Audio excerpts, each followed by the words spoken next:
my queen, my queen. Oh, she, oh, she.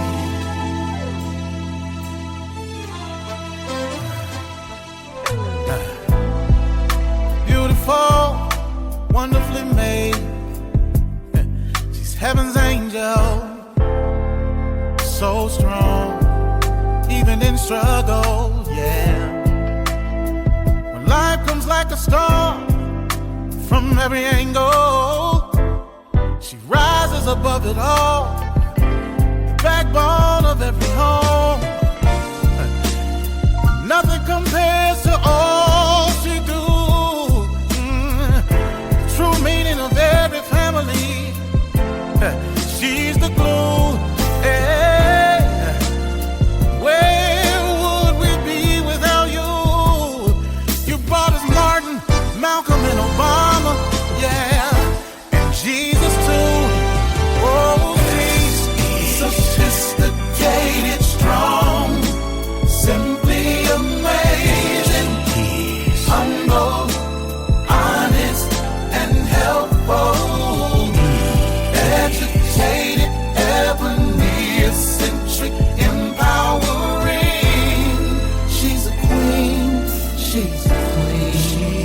You better treat her like a queen. Oh,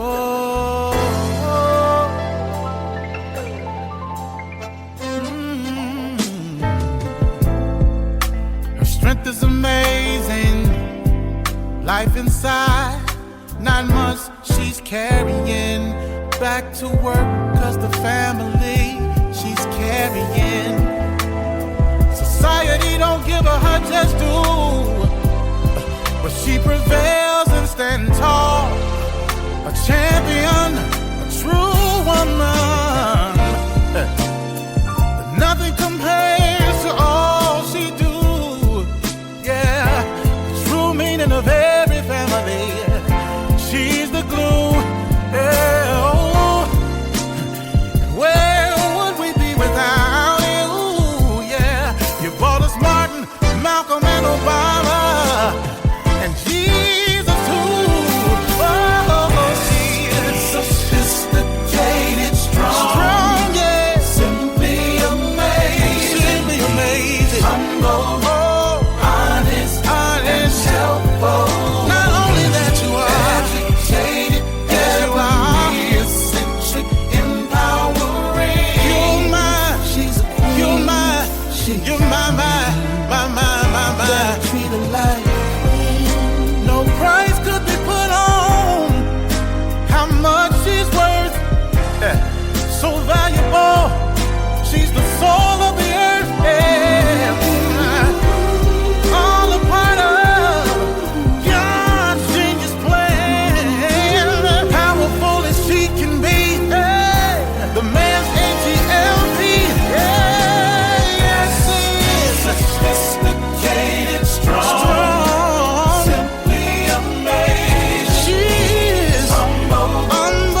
Hello and welcome to Let's Talk with Bishop R.C. Blakes. R.C. is an author, empowerment teacher, and the proud pastor of the New Home Ministries of New Orleans, Louisiana, and Houston, Texas.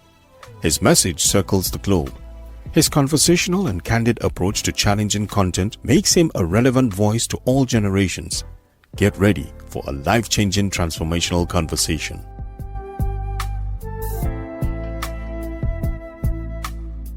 Hello. This is R.C. Blakes, and welcome back to Let's Talk with R.C. Blakes. And we have a great one today. We started a teaching, I forget what we dealt with last time, but not long ago, should I say, we dealt with soulmates and what that looks like. Because, so many people today are just consumed with the idea of finding the one, and I get it. You know what I mean? It was God's idea that we should connect and we shouldn't be alone. That's not to say that everybody's necessarily supposed to be married, but on some level, as human beings, we're designed to connect. And so it's natural for all of us to have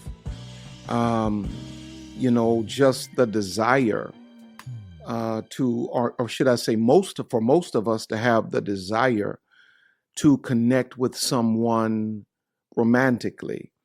But we have experienced enough, as a species to know by now that when we connect with people and it's not in the right frequency or not in the right terms, it can be terminal. It can be very detrimental to our lives and to our development. And so I spend a lot of time dealing with relationships because I know this is where people struggle most. And so today I want to talk about, I guess I would title it this way: 5 levels of a committed relationship. 5 levels of a committed relationship. A committed relationship is built on several key elements, and I'm going to share with you my thoughts today. Of course, you can get a lot of different opinions from a lot of different people. I would just say to you, as you peruse the internet or the bookstore, that you try to listen to people who at least have consistent fruit, some proof of concept.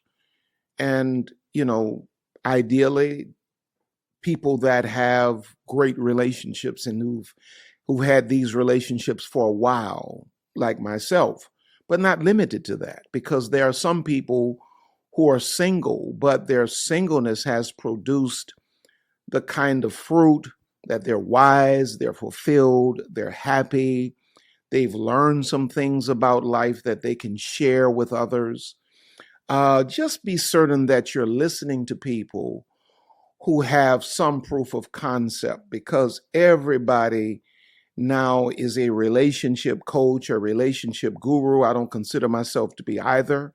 I'm just a man that's lived a little bit, and I like to share the experiences that I've had, the wisdom that I've gleaned from life. But as I was saying, committed relationships are built on several key elements that help to create a strong and lasting bond between two individuals. And these elements include 5 things that I'm going to share with you today, which are chemistry, conversation, connection, compatibility, and ultimately commitment. I'll read them again: chemistry, conversation, connection, compatibility, and ultimately commitment.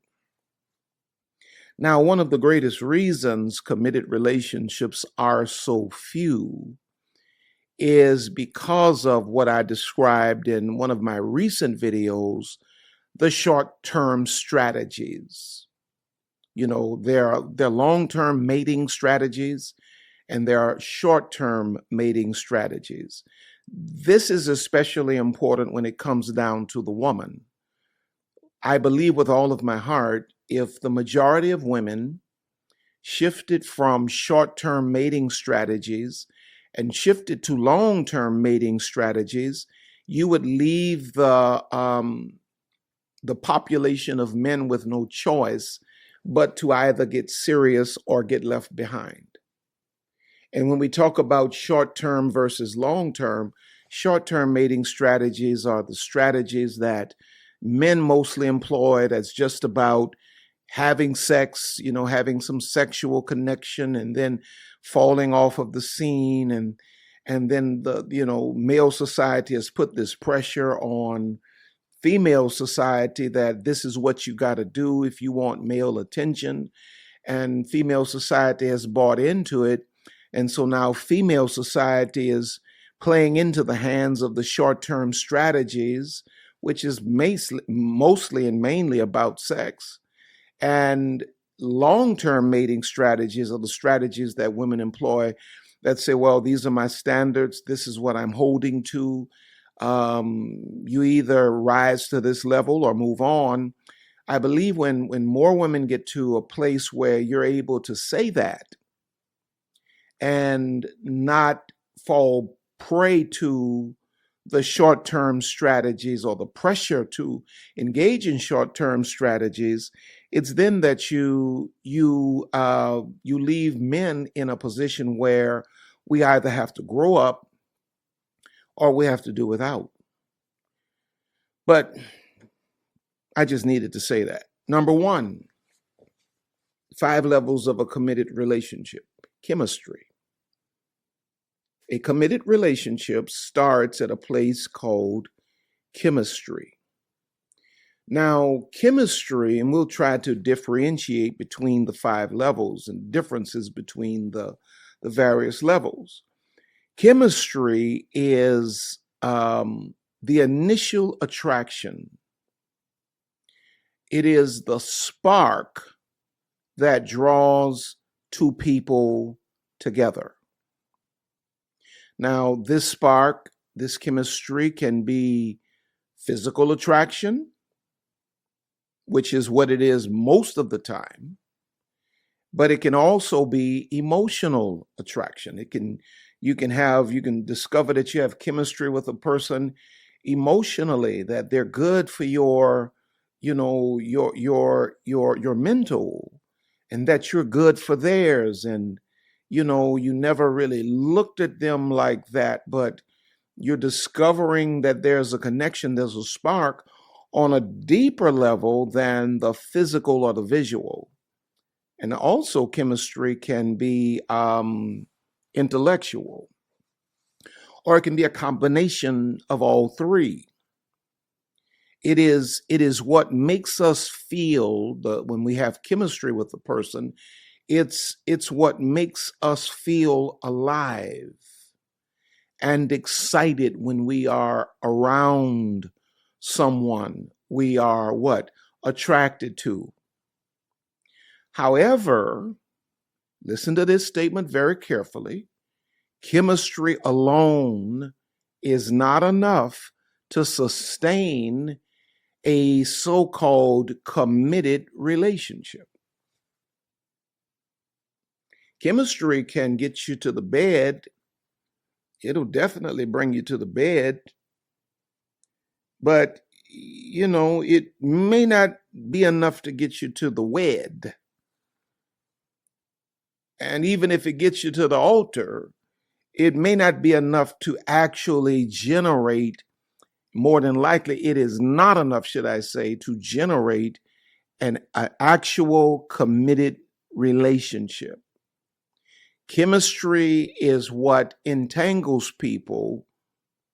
That's what caused you to get tied up with a sociopath. You had chemistry with the narcissist. You had chemistry with the abuser, with the user. And because all your social circles taught you was you need to have chemistry, you need to feel, you need to be attracted to this person, you didn't realize that you had to go deeper. And so you took your leap just off of the diving board of chemistry alone, not understanding that that diving board is connected to an empty swimming pool. And you had a miserable landing. Because whenever you make your launch off of chemistry alone, more than likely you are going to come up short. You're going to come up missing. Chemistry can create an entanglement, but it cannot necessarily create a lifelong committed relationship. Chemistry is what Samson had for Delilah. And you know how that story ended if you are a Bible person. He had chemistry with her. Oh, yeah, he was drawn to her. If you go to Judges chapter 14, verses 1 through 3, says, and Samson went down to Timnath and saw a woman in Timnath of the daughters of the Philistines. And he came up and told his father and his mother and said, I have seen a woman in Timnath of the daughters of the Philistines. Now, therefore, get her for me to wife. Then his father and his mother said unto him, is there never a woman among the daughters of thy brethren or among all my people that thou goest to take a wife of the uncircumcised Philistines? And Samson said unto his father, get her for me, for she pleaseth me well. He's asking his father to go get this woman to be his wife. She's a Philistine woman, and Samson is a Jew, and his father's like, man, are you ever attracted to any of the women that have your spiritual beliefs, your values, your priorities, your background? But notice what Samson says, get her for me, for she pleaseth me well. I'm attracted to her. You see, and that's what I hear a lot of times when I'm trying to teach women how to make wise and safe relational decisions. You're basically saying the same thing to me that Samson said to his father. Forget all of that stuff. Get him for me. He pleaseth me well. He looks good. He's my type. You see, we may discover chemistry with a person based on our level of consciousness. In fact, you may only discover chemistry with a person based on your level of consciousness. What did I just get through saying to you in the beginning of this point?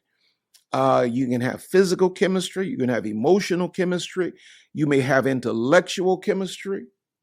It depends on where your mental is set. If you're just set on carnality, on superficial, surface level stuff like looks and type, you'll never go as deep as to discover if there's an emotional chemistry or if there's an intellectual chemistry, because you may only discover chemistry with a person based on your level of consciousness.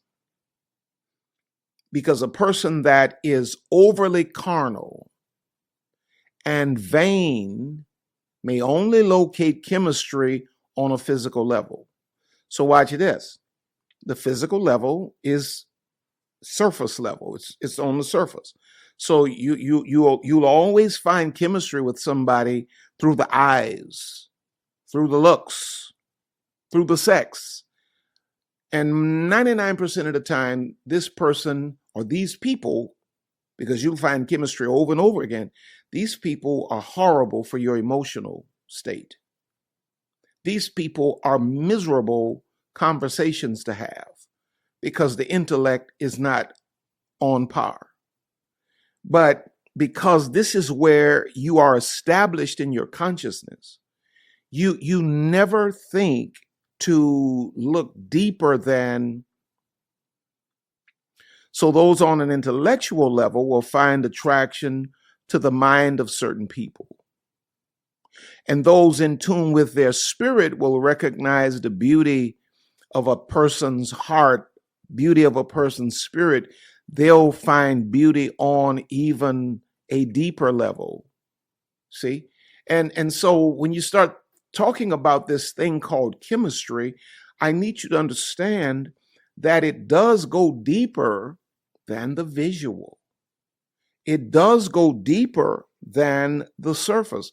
Listen to how 1 Peter 3 and 4 reads. It says, and read the full context in your leisure, says, whose adorning let it not be that outward adorning of plaiting the hair and of wearing of gold or of putting on of apparel, but let it be the hidden man of the heart, in that which is not corruptible, even the ornament of a meek and quiet spirit, which is in the sight of God of great price.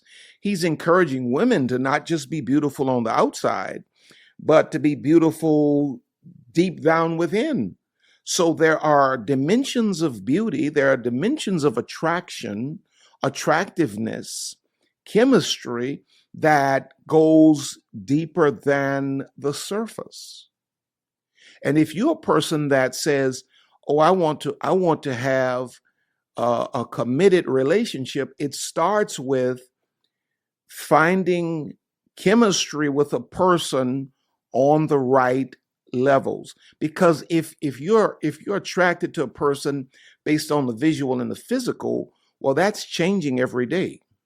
You know, when Lisa and I first got together, I had a smooth face, and whenever I did grow out a beard, it was all black. Now, as you can see, if I let it go without dyeing it, it'll turn completely white. It's because the physical and the visual is shifting. And so if you find your chemistry only on the physical level, more than likely that the life of that relationship is going to be short-lived. I heard one man say that it's actually supposed to be stated short-lived. But I know most of y'all are going to think I'm wrong for saying it that way, so I'll say it the way you're accustomed to hearing it. It'll be short-lived. So I want you to rethink this thing called chemistry.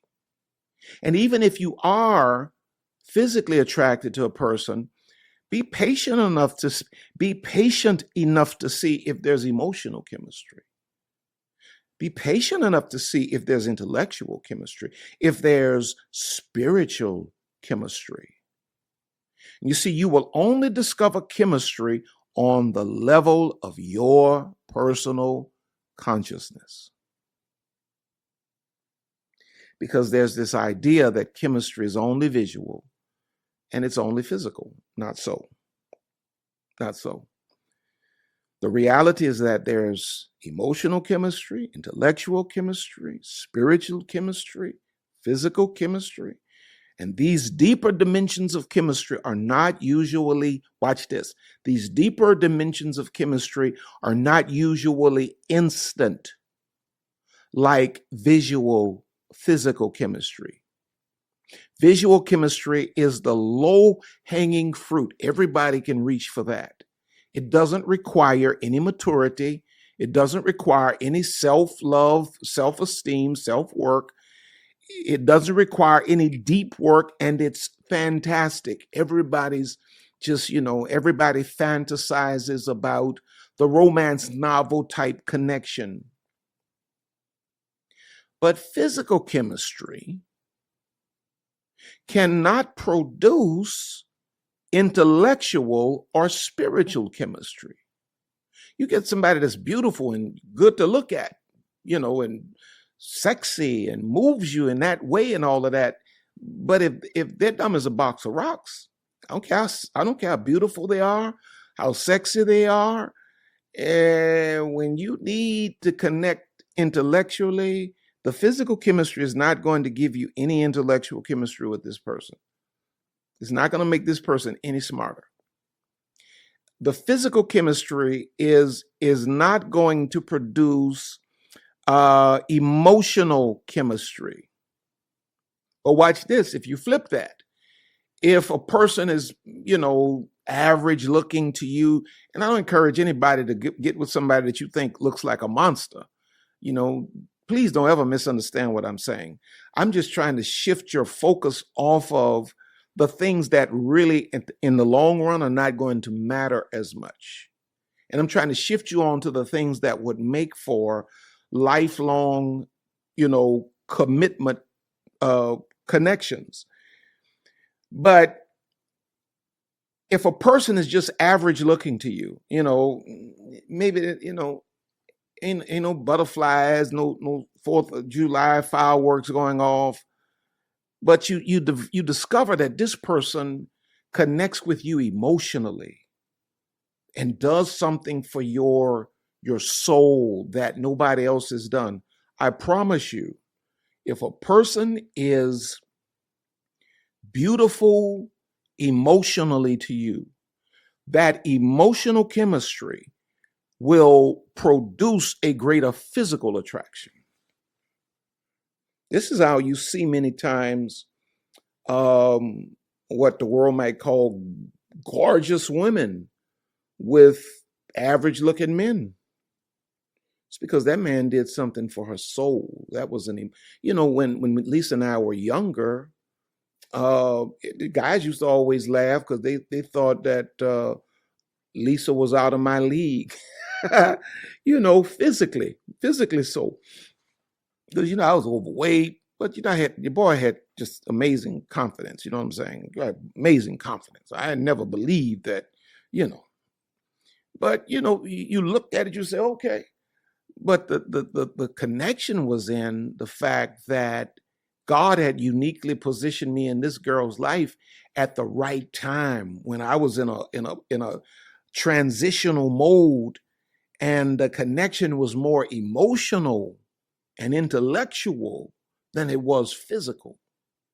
She wasn't even really interested in, sex, like talking about it, because people that have come out of a history of abuse, sexual abuse, especially as a child, they don't have no great interest in no sex and all of that kind of thing. But it was the emotional. See, if you connect with if you look deep enough to connect with a person emotionally, and you give that person a chance, or connect with a person intellectually, you find out a beautiful mind lasts for a lifetime. Beautiful features only last for a couple of decades or so. And then it begins to fall off. You're beautiful for your age, as we like to say. But a beautiful mind gets more and more beautiful as the days go by. Maya Angelou was beautiful when she was a young woman. Her mind was beautiful then. As she got older, her body showed the years, right? But her mind got more and more beautiful. Now that she's gone, her mind is yet expanding in the earth, because a beautiful mind is forever attractive. And so while physical attraction cannot produce emotional attraction or intellectual attraction or spiritual attraction, those deeper connections of chemistry can produce a greater physical attraction between two people. Now, the challenge with chemistry is we tend to only search the surface because it is quick and instantly gratifying. That's the way most of us are built, right? And when you think about it, that ends in what? We go from chemistry to sex. Sex is really supposed to come into play when we get to the 5th level of commitment. Really, it is. But because we're not taught, we go from chemistry to sex. Sex should not be the shallow, reflexive, momentary attraction. It is the seal of a long-term commitment. Also, the world makes us hurried to leap to commitment. Committed relationships are developed over time and in order, not overnight. Esther Perel says, chemistry is not just about attraction, it's about resonance. Resonance is what makes a relationship sustainable. Now, number 2, I took a little while on that one. That's the longest one. Number 2, 5 levels of a committed relationship. Number 2 is conversation. You first discover chemistry, be it physical. If it's physical, you definitely need to see if there's some intellectual chemistry, if there's some emotional chemistry, if there's spiritual chemistry, and how do you discover these deeper dimensions? Conversation. Conversation is the foundation of any healthy relationship. It is the way we communicate our thoughts, feelings, and ideas with each other. Communication is not just about talking, but also about listening and understanding each other's perspective. Without good communication, misunderstandings and conflicts will arise, leading to a breakdown in the relationship. See, you don't want to be 4 weeks in the middle of the bed with somebody before you realize y'all can't communicate. See, and that's what happens when you jump from chemistry to sex. You allow chemistry to lure you into an entanglement like sex. Now you're a month into this thing and you have something serious you need to communicate. And now you realize y'all don't have any basis for conversation. You got all of your chemistry mixed up. Y'all all up in one another's bloodstream. Y'all all up in one another's beds. And you got your DNA all entangled. And you can't even have a conversation. If you look in James chapter 1, verses 19 and 20, it says, "My dear brothers and sisters, take note of this. Everyone should be quick to listen, slow to speak, slow to become angry, because human anger does not produce the righteousness that God desires." Why is conversation the next step? Okay, I feel a little attraction here. I feel attracted to this person. I feel connected. Well, not connected, but I feel a spark. Conversation is the next logical step, next wise step, because conversation is where the souls get introduced. How do you know what's in the heart of a man? His words. The only thing greater than his words would be his actions. But just in the everyday economy, you have to listen to a person to get a snapshot of the condition of their soul. And anybody that does not want to talk, there's something either broken in them or there's something diabolical in them. In either case, you're probably not equipped to deal with that individual. I always advise you to move on from people that will not talk, because conversation is where the souls get introduced. You know, when Lisa and I were going through our process in dating, we would sit literally, and she can attest to this. We would sit and talk for hours. There was a 24-hour restaurant that, as a family, we visited since I was a kid. And man, we would sit in that restaurant sometimes to 2 and 3 in the morning. I remember one night we saw the sun come up. We were just sitting there talking, because conversation is where the souls get introduced. If you don't have thrilling conversations with a person, you probably don't have a deep enough chemistry. If all you feeling is, I feel butterflies, I feel sexy, I feel like having sex, and there's nothing that draws you to just have long conversations with a person, you probably don't have enough there to go the distance. In Luke chapter 6 and 45, he says, "A good man out of the good treasure of his heart brings forth that which is good, and an evil man out of the evil treasure of his heart bringeth forth that which is evil. For of the abundance of the heart his mouth speaketh. Whatever's in a man's heart will come out of his or her mouth," because conversation is where the souls get introduced. You see, if you start digging into a conversation with a person and they irritate you intellectually, they look beautiful, but there's something about the conversation is just irritating, you have enough information at that point to understand this is nobody you need to be getting in the bed with. This is nobody to be getting in the bed with.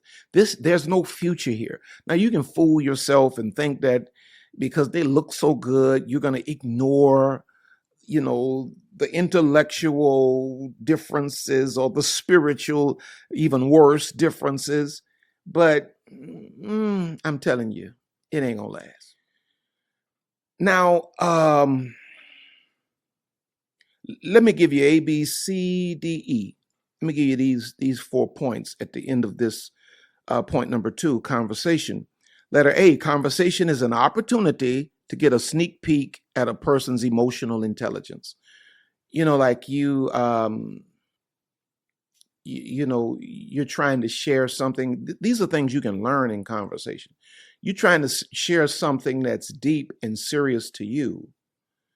And I mean, you preface it with all of the right verbiage that this person should pick up on.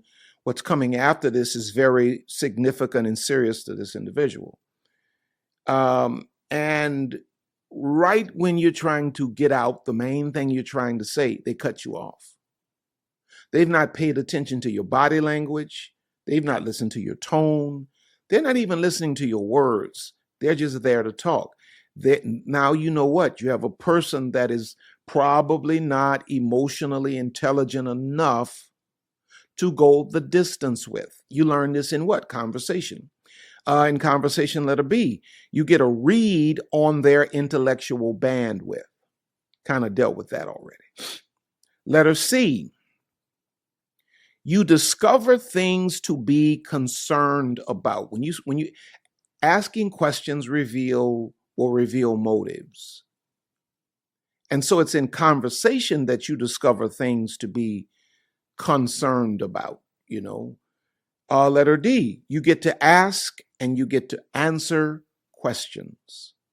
That's intimacy, really, right? Intimacy. I think as Bishop Jakes, I heard say that, intimacy, where you open your heart for them to see, take a peek in, and hopefully they're intelligent enough to do the same. And you get to ask and answer questions. Letter E, this is where you get to locate the other person's priorities. You get a chance to figure out what's really important to this individual. And you get a chance to measure what's important to them next to what's important to you. This is what we're building our way to what will hopefully become a committed relationship. But it starts with some level of chemistry. It then moves to conversation. Peter Drucker says the most important thing in communication is hearing what isn't said. That's a whole lesson to itself, right? Now, number 3 is connection. So we go from chemistry to conversation to connection.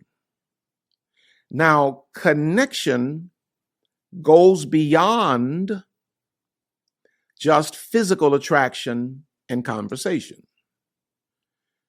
It is a deeper sense of understanding and empathy for each other. Connection is built through shared experiences, values, and interests. It is what creates a sense of intimacy and closeness in a relationship. But watch this. Connection takes time. Entanglement happens quickly. See, you don't tell me you met somebody last night. The connection is just amazing. That's just chemistry. And that's just more than likely, that's just physical chemistry. You haven't even done the work to really be able to say there's an intellectual chemistry. Well, unless y'all just sat up and talked all night, unless y'all just really went deeper, faster than most people go. It's possible, but it's not likely. Because connection really takes time. Amos 3:3 says, can two walk together except they be agreed? Now take your time to understand that. Can two walk together except they be agreed? One version says, can two meet together except they agree upon a time and place or something like that? Meaning what? The wisdom of this text is God is saying people don't just randomly end up on the same journey harmoniously. There would have to have been some groundwork laid for two people to connect at the same time and place, going in the same direction. Connection is the fruit of patience and process.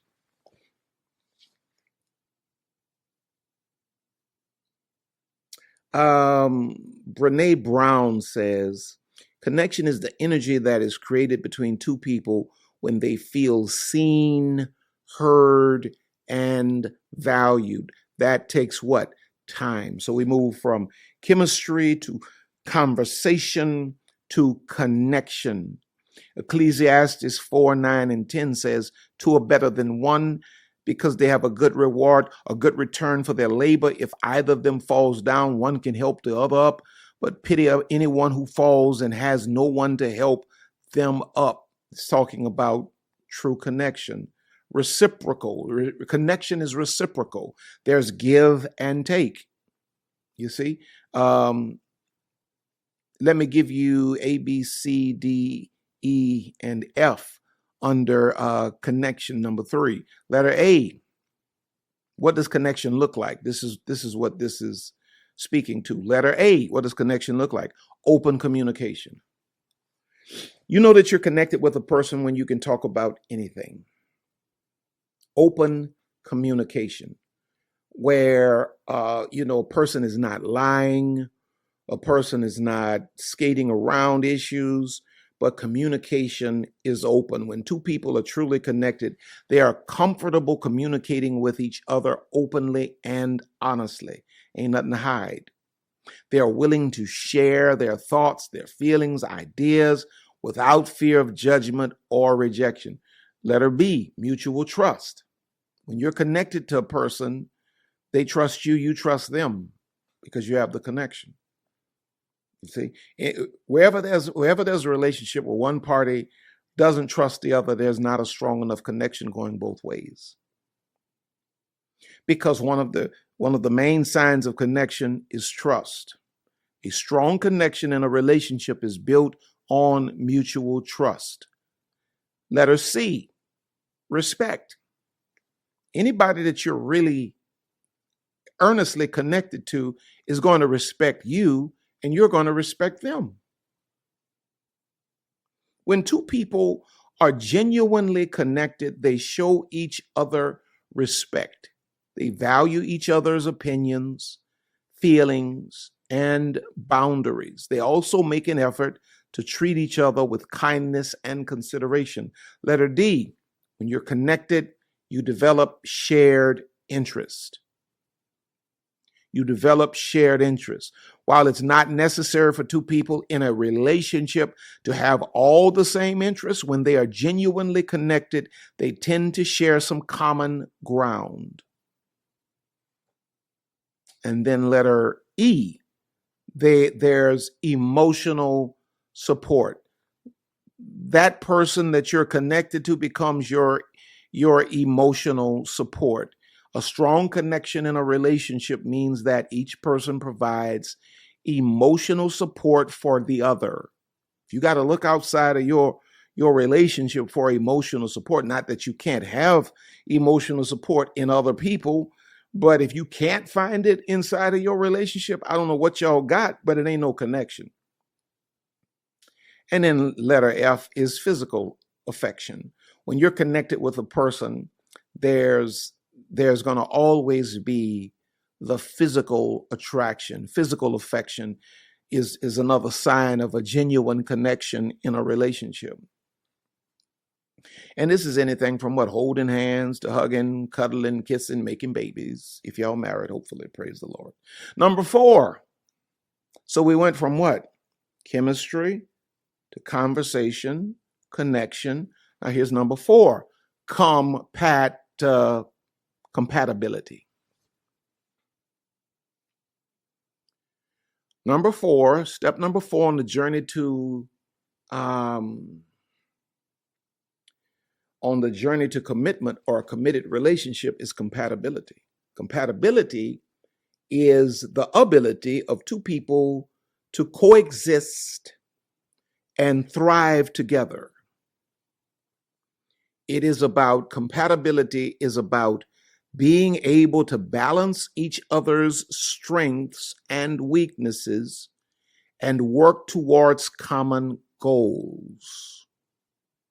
Compatibility is not just about liking the same things, but also about being able to respect and appreciate each other's differences. There are things about me that Lisa cannot stand. There are things about Lisa that I cannot stand. And we both made a decision that our love for one another was greater than the idiosyncrasies that each of us have. And we're able to harmoniously coexist because we are compatible. Compatibility is not me trying to force you to be what I want you to be. No, it's about me accepting you for exactly who you are, the way you are. Come on now. You know, if a person, you should never go to the altar and marry a person that you cannot look, across the altar at them on your wedding day and say to yourself, if nothing changes about you, this is enough for me for the rest of my life. If you're trying to hook up with somebody thinking that you're going to change them and you're going to tweak this and you're going to change that, you need to leave that alone. Y'all are not compatible. When you become compatible, it's not just about liking the same things, but about being able to respect and appreciate each other's differences. Listen to what the Bible says in Genesis 2:18.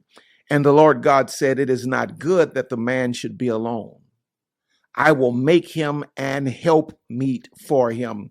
And the word there, the phrase there, or the word helper, helpmeet, in the Hebrew means corresponding to him or matching him. So a more literal translation of the phrase would be a helper matching him or a helper corresponding to him.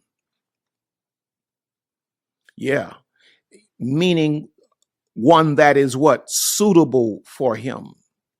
One that is compatible, one that synergizes. This is why 2 Corinthians 6:14 says, do not be yoked together with unbelievers, for what do righteousness and wickedness have in common, or what fellowship can light have with darkness?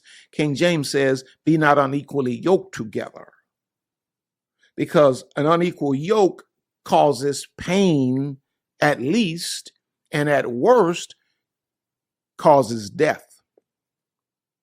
And so we go from chemistry to conversation to connection to compatibility. It's in the connection that you begin to develop the rhythm of compatibility. Now let me give you some common signs of compatibility. Letter A, there's a shared sense of humor. Humor is very important to a committed relationship. I wouldn't want to live with nobody that didn't make me laugh or I couldn't make laugh. I intentionally try to make my wife laugh, and she usually falls for it.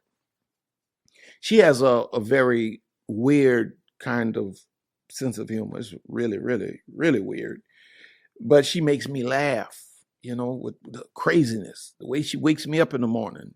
I won't put her business out there, but it's crazy, man. I'm like, girl, what is wrong with you? She knows I'm jittery, but she does this particular thing all the time. And I'm like, okay, but we have to have a shared sense of humor. Letter B, there has to be a common financial philosophy. Oh, you didn't realize that y'all need to be financially compatible? It doesn't mean that one need to make more, he need to make more money than me, or one got to pay all the bills, other got to pay all. No, no, no, no. It means that we got to have a shared philosophy to be compatible in the flow of our money. If I'm thinking about saving and owning and having great credit, and all you're thinking about is spending and consuming, got to have letter A, shared sense of humor; common, letter B, common financial philosophy; letter C, a general idea of spirituality. Got to be somewhere in the same ballpark if we're going to be compatible. Letter D, got to have an appreciation for each other's opinions. And then letter E, there must be emotional synergy. It's been said, in a great relationship, the love you share is larger than the problems you encounter. You accept each other's flaws and work together to grow and thrive. It's also said it's not about finding someone who completes you. It's about finding someone who accepts you completely. And then watch this. Number 5, we finally arrive at the level called commitment. And commitment is the glue that holds a relationship together. It is the willingness to work through challenges and difficulties and to make sacrifices for the sake of the relationship. Commitment is not just about staying together, but about actively choosing to invest in each other and the relationship. So now you see why you don't get to commitment overnight. You can get to entanglement overnight. You can get to soul tie overnight. Yeah, you can do all of that overnight, but commitment is going to take some time to get to a place called commitment. 1 Corinthians 13:4-7 says, love is patient, love is kind, does not envy, does not boast, it is not proud, does not dishonor others, it is not self-seeking, it is not easily angered, it keeps no record of wrongs. That's a snapshot of commitment.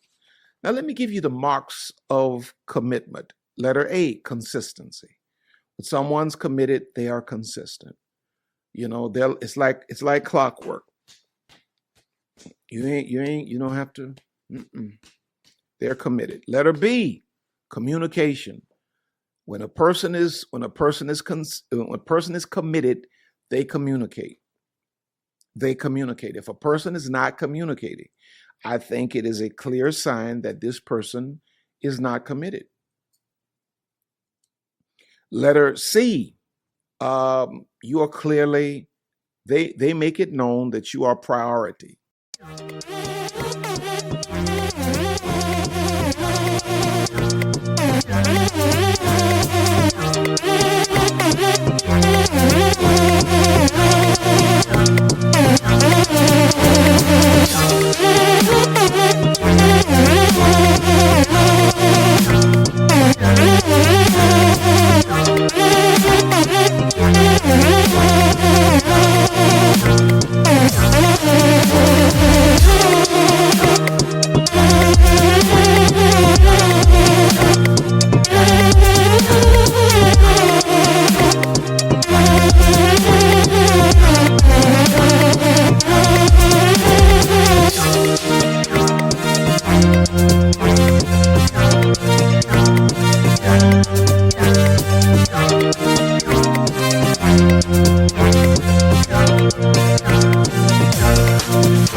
A committed partner prioritizes their significant other and the relationship. You're not sitting around guessing, trying to figure out if you come in after his job or if you come in after her friends. No, no, no, no, no.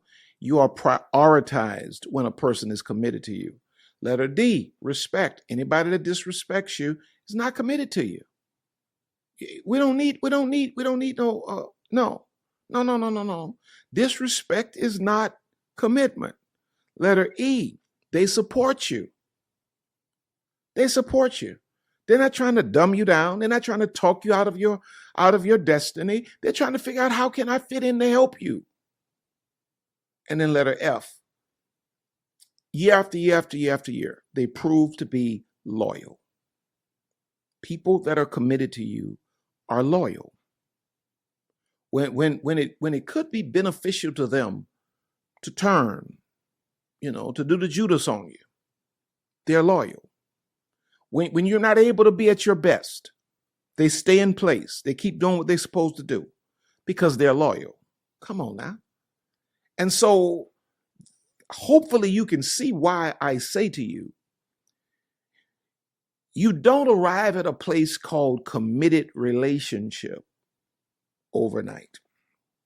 It's going to take a minute. Dig in, work a while. Let me pray for you. Father, I thank you for every person, male and female, that's under the sound of my voice. And my prayer, God, is that you will allow something that I've said today to really soak into their hearts. And God, let it become wisdom to them that will change and transform their lives. I thank you for it. In Jesus' name, amen.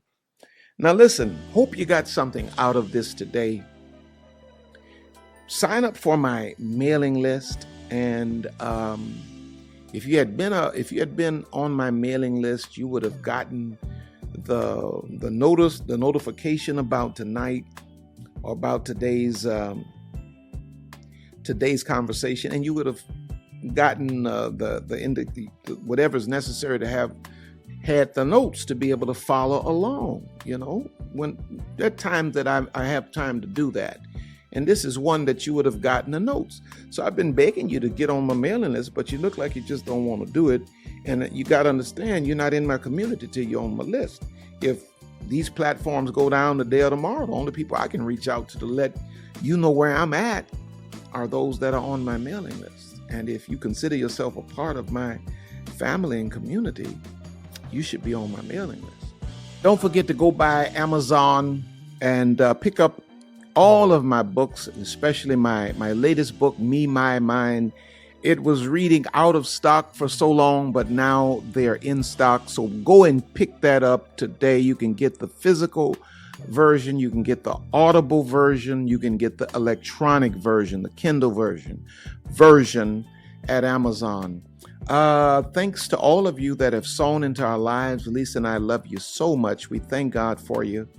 And hey, what am I missing? What am I missing? What am I missing? I know I'm missing something, but whatever it is, just know that Lisa and I love you.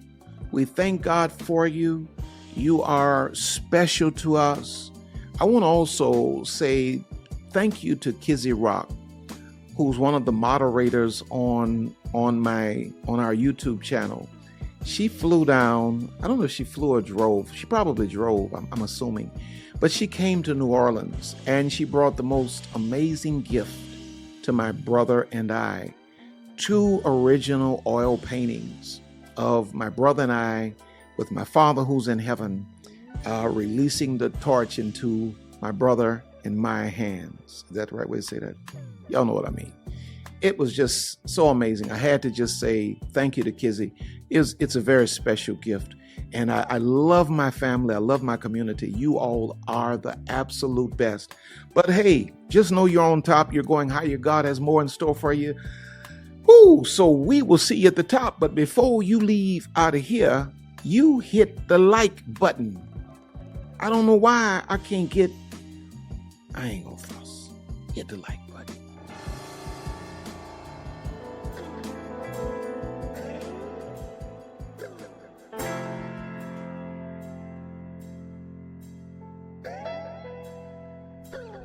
We here at R.C. Blake's Ministries want to thank you for spending this time with us today. R.C. and Lisa are always honored to have you with us. Don't forget to reach out to us by visiting our website at www.rcblakes.com. While you're there, you may join our mailing list and receive a free download of The Laws of Manifesting Your Vision by R.C. Blakes. Also look at all of the online programs by R.C. You may find all books written by R.C. and Lisa. Once again, all of us here at R.C. Blake's Ministries want to thank you from the bottom of our hearts. And as we always say, see you at the top.